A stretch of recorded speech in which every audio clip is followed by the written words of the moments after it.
Primer invitado. La voz de los protagonistas. Contacto telefónico.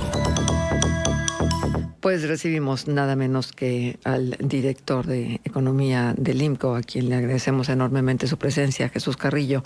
El Centro de Investigación en Política Pública, el Instituto Mexicano de la Competitividad, está con nosotros para compartirnos este análisis de las implicaciones sociales, económicas e institucionales para 8 de las 20 iniciativas planteadas por el presidente Andrés Manuel López Obrador, que ponen en riesgo la competitividad.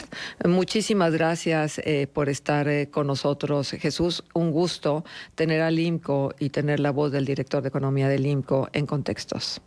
¿Qué tal, Marcela? Encantado de saludarte a ti y también a todo el auditorio por ahí en Torreón y sus alrededores. Muchísimas gracias. Bueno, estos 20 puntos que el presidente inclusive presentó a nivel nacional, porque desde la sala de prensa se estuvieron haciendo transmisiones donde toda la gente siguió con puntualidad lo expresado por el presidente. ¿Cuáles son los riesgos que están implícitos en algunas de estas propuestas y qué podemos esperar al respecto?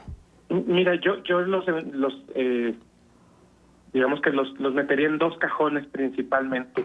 Uno que tiene que ver con algo que a nosotros desde el INCO en algunas de estas reformas nos parece un retroceso en materia institucional y en materia democrática.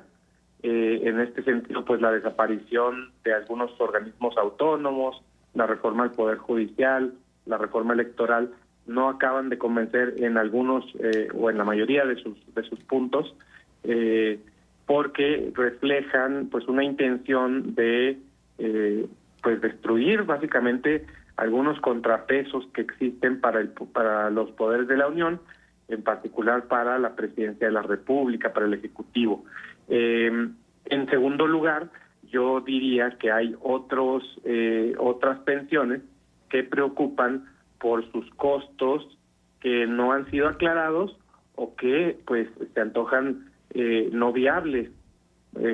Son de una viabilidad cuestionable porque pues son costosos. La reforma de pensiones, el salario para policías, maestros, médicos, etcétera, si bien tienen una intención positiva detrás, es decir, hacer actos de justicia con ciertos grupos poblacionales, grupos de trabajadores, pues lo importante aquí es el detalle de los costos. No estoy seguro de que las corporaciones policíacas en los municipios de todo el país tengan manera de cumplir con este principio constitucional que se está proponiendo, por ejemplo, ¿no? Entonces, creo que ahí están dos ejes. Me parece que algunos agravan la situación de las finanzas públicas, también como la del sector eléctrico, y profundizan en este sentido la poca viabilidad que vemos para algunas de las reformas. Uh-huh. Entonces, lo que esperamos en realidad es que no se aprueben. Creemos que en particular la del Poder Judicial, la de los organismos autónomos, creo que tienen muy pocas probabilidades de prosperar y quedan en un entorno electoral que el presidente López Obrador ha reconocido. Entonces creo que también hay que leerlas desde ese punto de vista como una agenda hacia adelante por los próximos meses y también para las candidatas, ¿no? Sí, aunque bueno, ya una de las candidatas ha dicho que trae las reformas propuestas en su pecho y que son la base, la columna vertebral de las propuestas de su campaña y por supuesto en caso que el voto le favorezca de su gobierno. Entonces, que esto no va a cejar, porque además el presidente dice, si no pasa en esta legislatura, pasará en la siguiente, porque la intención es tener la cantidad suficiente de votos para que puedan ir adelante todas estas reformas. Entonces, creo que es un planteamiento que está planteado no a corto plazo, sino a mediano y largo plazo, donde esperan una continuidad en el proyecto que ellos han iniciado. Sí, yo creo que justamente es la forma de, como se ha dicho por diferentes personas de más de la orientación del análisis político, pues es la manera del presidente que tiene para meterse en la boleta, ¿no? Uh-huh. Para meterse a las campañas de lleno, y es esto que se le ha denominado el plan C, Nada más que este plan C creo que está pues muy revolucionado, tiene más componentes de los que se tenían antes, ¿no? Y se van añadiendo. Entonces sí me parece que pues hay que analizarlas con detenimiento. Y bueno, obviamente que en junio la ciudadanía tendrá la última voz y darle o no la mayoría calificada al partido del presidente, y en ese sentido pues ya veremos qué sucede, si es efectivamente una apuesta para la siguiente legislatura, que iniciará en septiembre, por cierto, con este presidente en funciones todavía. Claro. Ahora, estamos metidos en un momento crucial, ¿no? El momento de la geolocalización, del nearshoring famoso, Sí. donde pues los ojos del mundo y sobre todo los ojos de los principales inversionistas del mundo pudieran estar ya contemplando la posibilidad de acercarse a México, de llegar a México. ¿Cómo nos afecta estas propuestas? ¿Cómo nos ven desde afuera con propuestas como estas señaladas por el presidente? Mira, hay un par en particular que directamente atentan a nuestro sector exterior. Los capítulos 18 y 21 del TEMEC, Marcela, se refieren a los mercados de telecomunicaciones y a la regulación de competencia. Entonces, para eso, los tres países estamos de acuerdo en tener organismos que regulen estos mercados o que regulen los mercados de forma independiente. Entonces, desaparecer al IFT y a la COFECE va directamente contra el Tratado de Libre Comercio que este gobierno firmó y que este Senado ratificó. Entonces, sí es contrario a algo que en 2020 empezó. Entonces, esa es una parte importante. Otra parte que creo que es crucial es la cuestión de la reforma en materia eléctrica. En el artículo 27, en la propuesta de reforma, se establece, o más bien se quita la posibilidad de que la CFE de por sí ya tiene el monopolio en transmisión y distribución eléctrica. Entonces, actualmente la Constitución dice que puede establecer contratos con privados para poder ampliar y modernizar estas redes. Esta opción se le quita a la CFE y entonces, si en los últimos años no hemos podido ver una ampliación rápida, ciertamente va muy por debajo de las necesidades y más con las posibilidades de llenarnos de inversión extranjera directa, de crecer nuestros parques industriales, etcétera, pues la demanda por energía crecería. Entonces, si no se construye esa infraestructura, pues no tiene caso venir a México, porque la demanda no va a poder ser satisfecha con eficiencia. Entonces, esta reforma en particular atenta directamente contra eso. Y por otra parte, como se pone una prevalencia de las concesiones de agua para el consumo humano, ahí podría haber un problema, para poder tener concesiones industriales. Y es que parece muy noble el propósito de que simplemente pues se le dé prevalencia al consumo humano, y eso está muy bien, pero el problema es que el 76% del agua concesionada en México está en el sector agropecuario y solamente el 5% en el sector industrial. Entonces, esto pues sí podría generar algunas distorsiones de la disponibilidad de agua para el sector agropecuario y para el sector industrial, ¿no? Que representan juntas pues 4/5 partes del agua que se consume en México. Claro, pero además que son pilares de la competitividad, ¿no? O sea, ¿qué empresa quiere llegar a algún lugar donde no esté garantizado el servicio de energía eléctrica y donde no haya la suficiente agua? Pues ninguno, ¿no? Pero además, ¿cómo se manejan estos recursos energéticos? ¿Qué sucede en relación al Estado de Derecho y a la reforma al sistema judicial que se propone?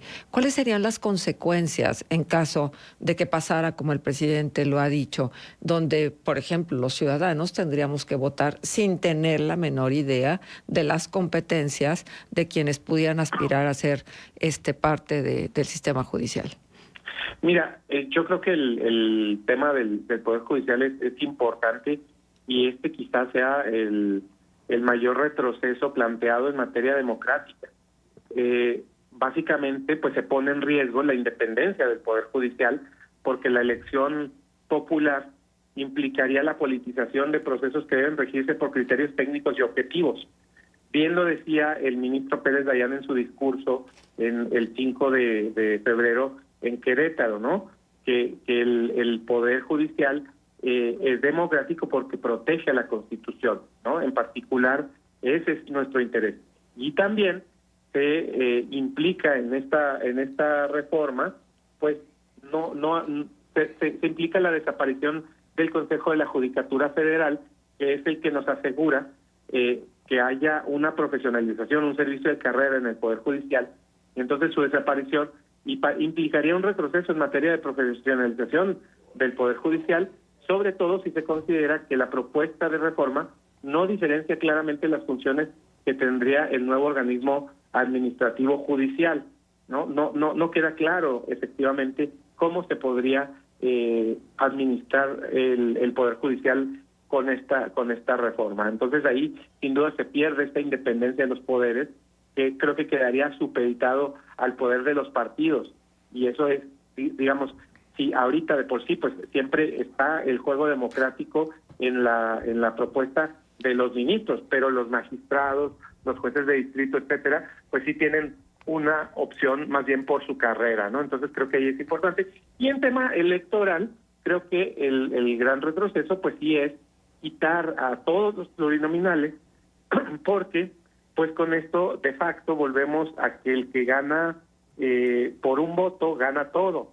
Entonces el hecho de que, por ejemplo, si todos los distritos, por decir un ejemplo, se ganaran por un voto a favor del partido cualquiera, el Partido Acción Nacional, ¿sí?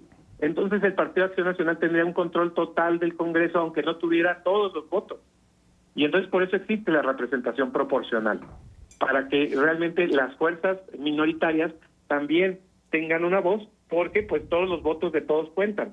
Entonces en este sentido también nos parece que hay un retroceso, ¿no? Básicamente dejaría a los partidos con menos representación sin voz en el espectro político. Jesús, buenos días. Saluda a Manuel Cerrato, con el gusto de conversar contigo. Hola Manuel, muy buenos días. Precisamente esto que señalas con respecto al planteamiento de iniciativa de reforma electoral con respecto a los pluris, se ha demonizado mucho la representación proporcional cuando alguien, históricamente hemos escuchado, que pretende hacer más democrático el ejercicio del poder legislativo y generar un ahorro en el gasto público. Por lo regular, siempre la iniciativa de cajón es reducir los pluris o eliminar los pluris. Incluso desde la propia sociedad civil se ha llegado a proponer eso. Pero efectivamente, o sea, bien analizada es, digamos, una buena medida precisamente para evitar acaparamientos. O sea, no tiene por qué demonizarse como se ha demonizado la representación proporcional, que incluso ha aportado buenos legisladores. Hay algunas figuras que se pueden contar allí. Pero, ¿qué hacer entonces para que efectivamente haya un ejercicio legislativo mucho más eficiente, menos costoso, más transparente y que entonces genere mayor confianza en la ciudadanía sin tener que acabar de plano con los plurinominales, Jesús? Sí, mira, efectivamente, yo creo que no sería un ejercicio de más democracia, sino de menos democracia, por esto que decía yo antes y por esto que también confirmas en tu introducción, Manuel. Ahora, sí, entiendo también por qué a veces se da el descontento con los plurinominales. Creo que muchas veces vemos a los peores y a los mejores legisladores salir de estos puestos plurinominales, ¿no? Sí. Porque muchas veces son los líderes de los partidos o los líderes de ciertos grupos que toman para ellos los cargos, o bien, pues son prácticamente en otras ocasiones, pues puestos, digámosle, honoríficos a las mejores figuras que tienen los partidos. Entonces, sin duda es una figura polémica, pero que en general me parece indispensable para que haya representación de los partidos minoritarios. Ahora bien, ¿qué se puede hacer? Bueno, una cosa es que pueda haber reorganizaciones distritales para que haya menos distritos y también puede haber menos diputaciones y menos senadurías plurinominales. Entonces creo que ahí hay un elemento. Por el otro lado, pues yo lo que diría es, sí es costoso y sí creo que sí causa molestia que particularmente vemos muchas veces pues a diputados y senadores nada más levantando la mano. En particular, creo que en los últimos años hemos visto demasiadas aprobaciones que se dan sin leer las propuestas, en minutos o en cuestión de horas, y sin siquiera darle voz a quienes tienen alguna consideración específica para oponerse. Entonces, creo que ahí la sociedad somos los que tenemos que seguir exigiendo, y ahí va a ser un camino largo, y ese siempre va a ser un camino largo, porque la verdad es que neto, todos los partidos van cambiando de opinión según les toque. La verdad es que el partido del presidente y la izquierda en general ha sido la principal promotora de la figura plurinominal, porque precisamente no tenían representación. Lo mismo el Partido Acción Nacional desde los años 80. Exacto. Tenían esta intención, ¿no? Entonces, ¿qué es lo que pasa? Que ahora, siempre que están en el poder, pues quieren más poder, lo cual me parece muy lógico, pero la sociedad somos quienes tenemos que de alguna manera organizarnos, mantenernos informados y frenar esto, y sobre todo, pues creo que algo que no hacemos en México, en Estados Unidos es muy común, quizás en México no tenemos tanto estas condiciones de llamar a cuentas a nuestros diputados, de que vuelvan a nuestras colonias a explicarnos qué es lo que están haciendo, ¿no? Que nos expliquen su ausentismo, que nos expliquen sus gastos, que nos expliquen sus gestiones, etcétera. Creo que en eso, pues todavía hay un camino que recorrer. Creo que nuestra democracia en ese sentido es joven y pues todavía tenemos mucho que avanzar. Pero creo que reformar para destruir esta figura, pues no es el camino, porque esta figura le ha permitido a todas las fuerzas políticas en algún momento tener voz y voto en el Congreso y poder permanecer dentro de la lucha por el poder político. Sí, de acuerdo. Ahora, mencionabas también, Jesús, el tema de la iniciativa de reforma eléctrica. En su momento también, cuando el presidente ha planteado iniciativas de reforma energética, pues la crítica o una de las críticas ha sido la preeminencia de los combustibles fósiles, ¿no? Y no transitar el camino de las energías verdes, de las energías sustentables, que es una tendencia global. En ese sentido, independientemente de lo que planteen las iniciativas, Jesús, ¿qué tendría que hacerse con Pemex y con Comisión Federal de Electricidad?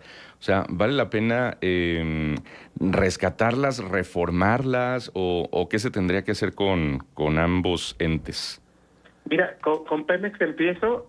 Yo digo que hay que acabar con este apoyo irrestricto, irracional a la empresa, que en los últimos años se le han dado 1.5 billones de pesos de apoyos para la deuda, para la inversión, para todo. Y Pemex, en términos de petróleo crudo, está estancada, básicamente produce lo mismo, está produciendo lo menos de petróleo crudo en los últimos 30 años. Y en términos de las refinerías, en el Sistema Nacional de Refinación, que es donde pierde mucho dinero, pues está produciendo más combustóleo, que además es un combustible de poco valor, que muchas veces nos compran las refinerías de los Estados Unidos para volverlas a pasar por otro filtro, digamos, y entonces sí producir combustibles de alto valor. Yo creo que yo lo escribí el año pasado en un artículo.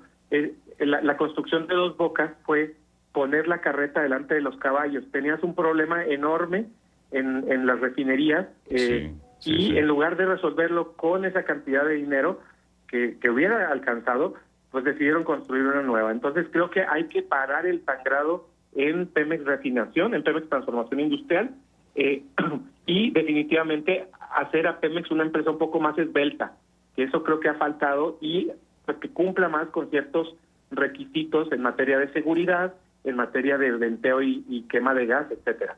Ahora, la CFE tiene unas condiciones muchísimo mejores. En general no tiene tanta deuda, no tiene sus activos sí superan el monto de sus pasivos, no es así en el caso de Pemex, y tiene ganancias en particular en donde tiene el monopolio, que es en transmisión y distribución. ¿Cuál es el problema? Que en los últimos años ha subinvertido en estos dos ramos, en estos dos sectores de su negocio, y entonces eso la ha limitado para poder crecer tanto sus ingresos como sus utilidades, y se enfocó demasiado en cuestiones que no tenían ningún sentido. Por ejemplo, no tenía ningún sentido, y no lo tiene porque no se ha realizado, la compra de las 13 plantas, casi todas de Iberdrola, por parte de la CFE, porque eso no adiciona ni un solo electrón adicional a la red eléctrica. Entonces, creo que hay que instalar nuevas plantas de generación, sobre todo renovables, y por alguna razón, durante la mitad del sexenio, pues este gobierno se peleó con las renovables. Entonces, yo creo que ahí hay mucho que retomar en la parte de las redes y en la parte de la generación también. Todavía se pueden mejorar la situación, se pueden reconvertir algunas plantas para que sean más eficientes y menos contaminantes. Y en el suministro, yo creo que pues a CFE, lo que le conviene es competir. Claro. Déjame preguntarte algo, Jesús.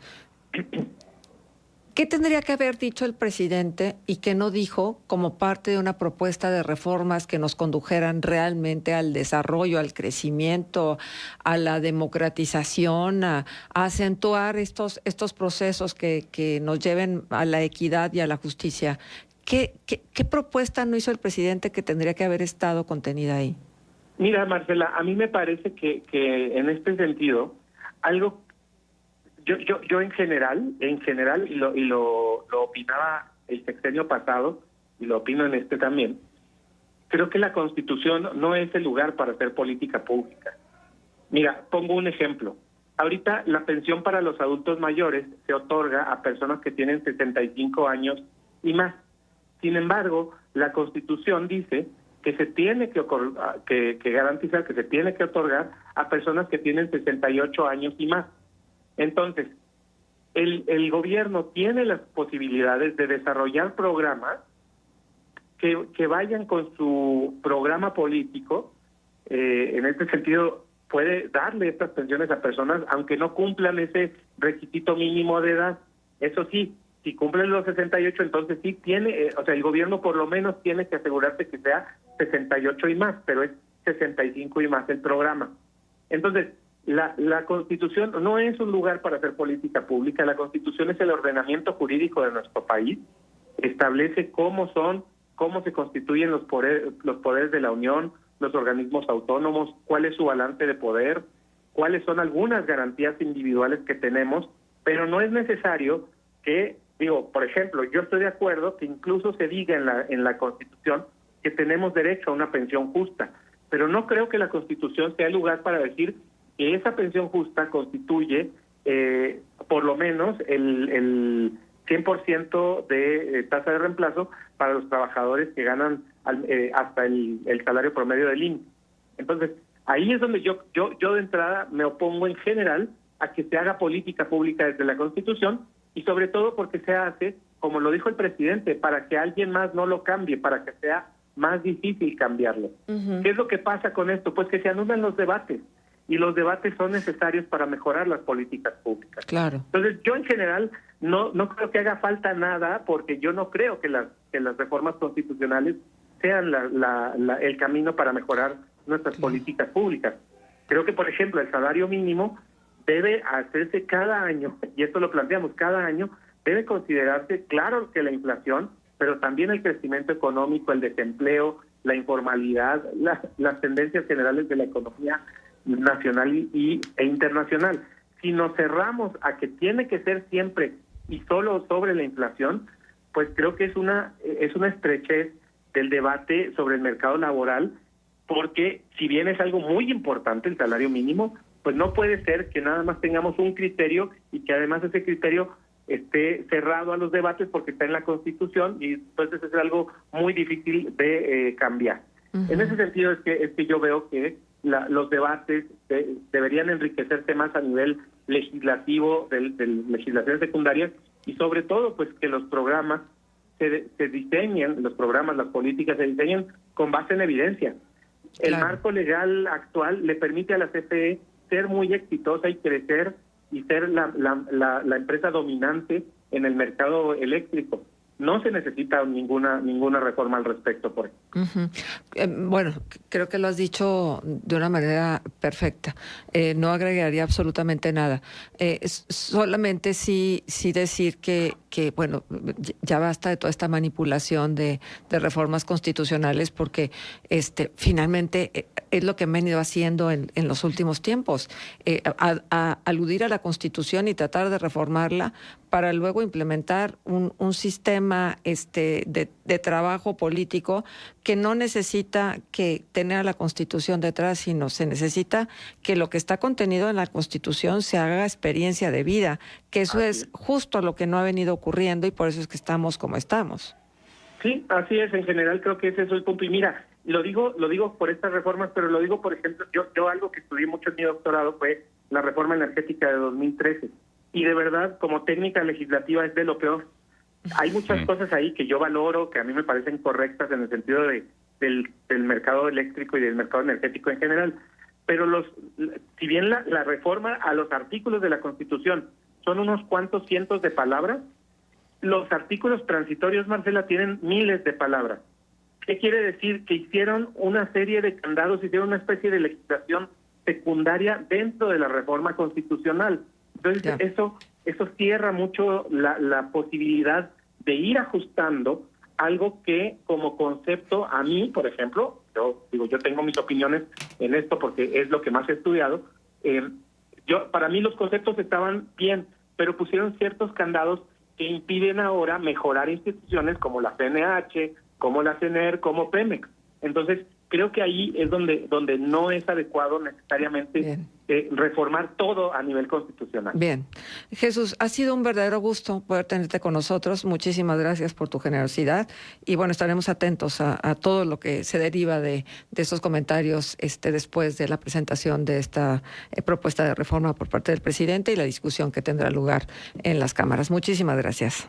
Muchísimas gracias a ustedes y muy buen día para todo el auditorio. Hasta luego. Gracias, Jesús. Jesús Carrillo, director de Economía del IMCO, el doctor Jesús Carrillo. Y bueno, pues ya lo escucha usted. 8 de la mañana con 10 minutos. Es tiempo de pausa. Contextos. El programa líder en la radio hablada en La Laguna.